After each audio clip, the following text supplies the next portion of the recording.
Hello guys, bersama saya lagi dalam Orang Indopo Channel dalam segmen Suara Orang Kampung. Oke, sebelum kita teruskan berita terkini, ini dia sesuatu yang menarik untuk kita bincangkan ataupun pendengarkan buat sahabat-sahabat di luar sana, kerana dikatakan ya, seperti mana yang kita tahu pada 19 hari bulan Dewan Parlimen akan dibuka dan dikatakan akan ada undi percaya terhadap yang amat berhormat Datuk Seri Anwar Ibrahim. Jadi sebelum teruskan sahabat semua, jangan lupa untuk terus sokong Orang Indopo Channel dengan cara tekan butang subscribe, like dan share. Mari kita ikuti berita gempak hari ini.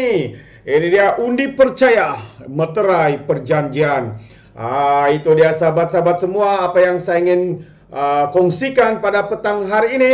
Jadi sebelum itu sahabat semua, kita imbas semula bagaimana suatu ketika dahulu ya, semasa kerajaan Pakatan Harapan memerintah dan ditebuk, dikhianat ya, hanya selepas 22 bulan, dan Perdana Menterinya ketika itu ialah Muhyiddin Yassin. Jadi umum mengetahui bahwa Perdana Menteri kita ketika itu adalah Muhyiddin Yassin yang bukan mendapat mandat rakyat untuk menjadi Perdana Menteri. Jadi hari ini beliau sangat bangga kononnya ketika era pentadbirnya, ketika beliau menjadi Perdana Menteri. Ini saya buat, itu saya buat, katanya dengan sombong, dengan ego dan sebagainya. Sedangkan sahabat-sahabat semua ya, dia menjadi Perdana Menteri dengan cara yang paling keji dan paling terhina di dalam dunia, yaitu melalui langkah Sheraton, mengkhianat mandat rakyat ya. Janji yang telah dimeterai di antara mereka dikhianati begitu saja, menikam kawan dan menjadi kerajaan. Inilah yang menjadi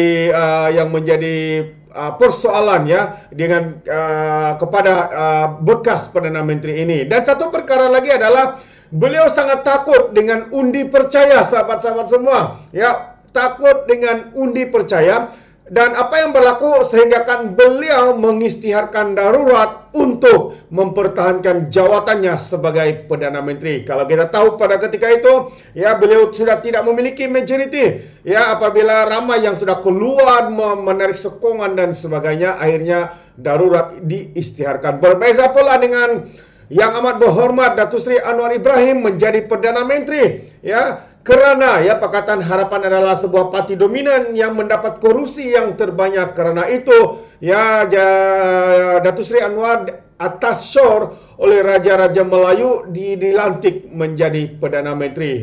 Ini kerana beliau seorang yang berani dan jujur ya. Apa yang beliau akan hadapi lagi pada 19 hari bulan ini di sidang parlimen, beliau mengadakan undi percaya.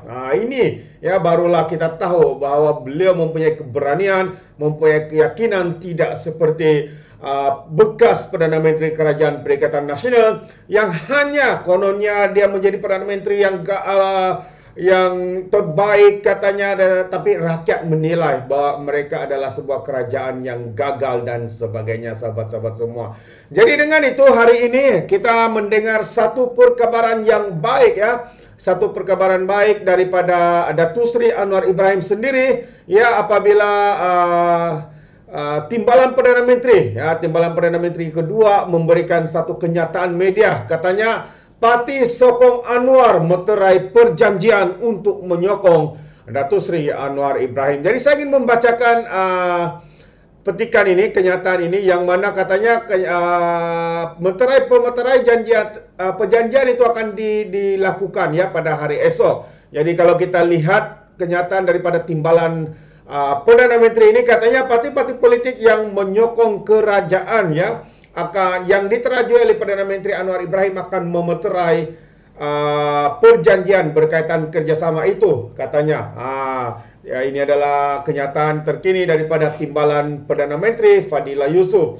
Berita harian juga melaporkan ia akan membabitkan semua ketua parti yang sebelum ini menyatakan sokongan Anwar sebagai Perdana Menteri dan akan mendahului usul percaya yang bakal dibentangkan di Dewan Rakyat pada hari Isnin ini. Semua ketua parti sudah berbincang, malahan hari ini saya balik ada mesyuarat di peringkat gabungan Parti Sarawak GPS untuk melihat kandungan perjanjian katanya yang juga with GPS ketika ditemui di Putrajaya hari ini.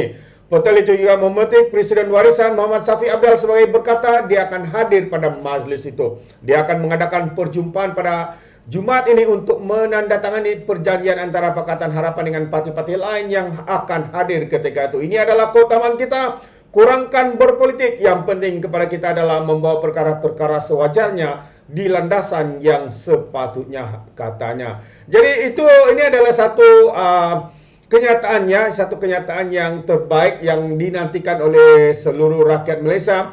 Sebab kita mahu kerajaan ini terus kekal untuk tempoh 5 tahun, ya. Sebab kalau tidak, ia akan menjadikan sekali lagi kerajaan ini huru-hara, kelam kabut seperti mana ya selepas 22 bulan kerajaan Pakatan Harapan ditumbangkan dengan langkah pengkhianatan, langkah Sheraton ini, sahabat semua, menjadikan negara kita menjadi kelam kabut, pelabur-pelabur tarik diri, berpindah ke negara jiran seperti Singapura dan juga Indonesia, dan menyebabkan inflasi, menyebabkan kenaikan harga ringgit menjunam dan sebagainya. Dan yang menjadi yang terkesan dengan perkara ini adalah rakyat di luar sana. Bagaimana dengan pendapat anda, sahabat-sahabat semua? Adakah anda mungkin setuju dengan pendapat saya ini bahwa kerajaan ini harus diberikan tempo, ruang untuk 5 tahun mereka melakukan kerja-kerja memulihkan ekonomi negara kita? Berikan komen anda di dalam ruangan komen. Dan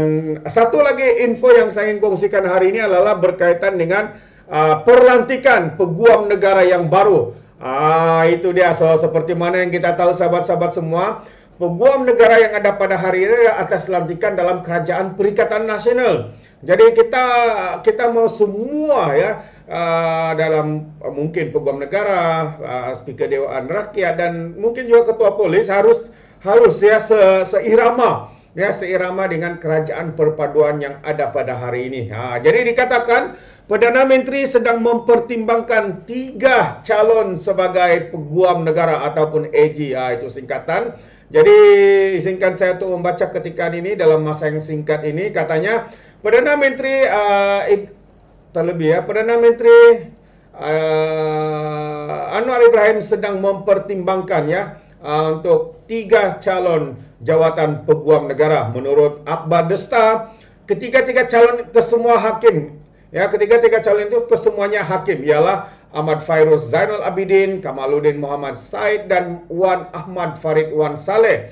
Ahmad Fairuz dan Kamaluddin sebelum ini pernah berkhidmat di Kamar Peguam Negara sebelum dilantik sebagai hakim. Itu dia. Dan selain itu juga Ahmad Fairuz juga adalah bekas timbalan Kota Eksekutif Suruhanjaya Security. Ketika ini Ahmad Fairuz adalah hakim Mahkamah Tinggi, manakala Kamaluddin adalah hakim Mahkamah Rayuan. Wan Ahmad Farid pula adalah satu-satunya calon yang mempunyai pengalaman politik. Dia adalah timbalan Menteri Hal Ehwal Dalam Negeri antara Mac 2008 dan April 2009. Dia meninggalkan UMNO pada tahun 2013 dan dilantik sebagai Pesuruhjaya Kehakiman pada 2015. Dia kini adalah Hakim Mahkamah Tinggi. Peguam negara semasa Idrus Harun 67 telah berkhidmat dengan 3 Perdana Menteri sejak 6 Mac 2020. Itu dia, sahabat semua. Jadi mungkin ini adalah langkah terbaik untuk Datuk Seri Anwar melantik peguam yang baru. Supaya seirama dengan cara pentadbiran beliau, supaya kita boleh menjadikan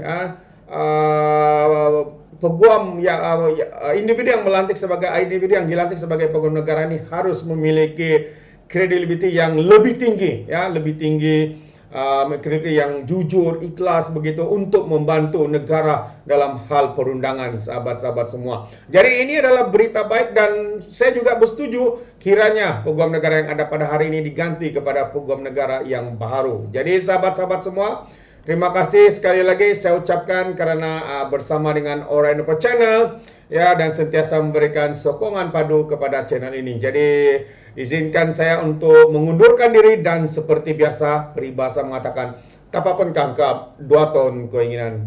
Dalam bahasa Melayunya, tepuk dada tanya selera. Sekian saya daripada Orang Info Channel, sehingga kita berjumpa lagi dalam info-info dan update yang seterusnya. Sekian, bye-bye.